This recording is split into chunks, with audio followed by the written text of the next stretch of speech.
أفمن هذا الحديث تعجبون وتضحكون ولا تبكون وأنتم سامدون فاسجدوا لله واعبدوا.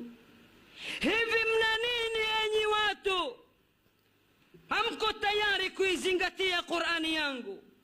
Qur'ani yangu inaposomwa hamsisimuki, nyoyo zenu hazilainiki, hamko tayari kutoa machozi kwa sababu ya Qur'ani.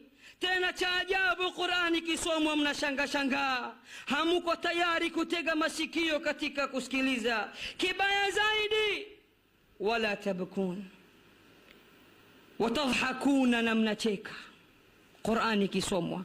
Wala tabkuna, hata mara moja hamkuwahi kulia kwa sababu ya usomaji wa Qur'ani. Wa antum samiduna, lakini kazi yenu nyinyi kupenda miziki na nyimbo. Mnapenda sana kuimba na kusikiliza nyimbo. Allahu akbar! Haiwezekani Muislamu ambaye amehifadhi nyimbo mbalimbali, uzinduzi mbalimbali haumpiti.